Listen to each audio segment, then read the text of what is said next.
सुनो, एक योद्धा की कहानी। एक ऐसा योद्धा जिसका दानवीर होना ही बन गया उसकी सबसे बड़ी सजा।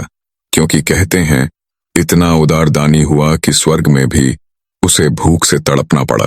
महाभारत के महान योद्धा कर्ण की मृत्यु हुई। रणभूमि में वीरगति पाकर वह पहुंचा स्वर्गलोक।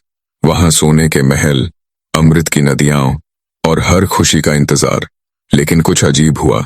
जब कर्ण को भूख लगी और उसने खाना उठाया, वह सोना बन गया। फल छुआ, सोना बन गया। पानी पीने की कोशिश की, वह भी सोना बन गया। कर्ण हैरान।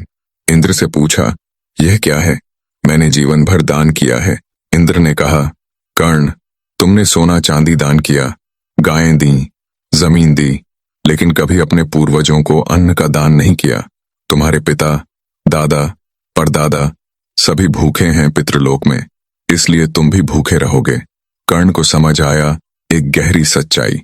हमारे कर्मों का हिसाब सिर्फ हमारा नहीं होता, हमारे पूर्वज भी उससे जुड़े होते हैं। उसने रोकर कहा, मुझे मौका दीजिए, मैं वापस जाकर अपने पूर्वजों का श्राद्ध करूंगा। इंद्र का दिल पसीज गया। उन्होंने कहा, 15 दिन का समय मिलता है तुम्हें। धरती पर जाकर अपने पूर्वजों को भोजन अर्पित करो। वही 15 दिन आज पितृपक्ष कहलाते हैं। हिंदू शास्त्रों में लिखा है, हर इंसान 3 पीढ़ियों का कर्म ऋण लेकर जन्मता है। आपके परदादा जी के कर्म आज भी आपको प्रभावित करते हैं और आपके कर्म आपके पोते पोतियों तक जाएंगे। यह सिर्फ कहानी नहीं है, आज का विज्ञान भी यही कहता है। डीएनए में संस्कार पीढ़ी दर पीढ़ी चलते रहते हैं। अगर आपके परिवार में बार बार वही समस्याएं आती हैं, वही बीमारियां होती हैं, वही आर्थिक परेशानियां घेरती हैं, तो समझ जाइए यह पितृऋण का प्रभाव हो सकता है।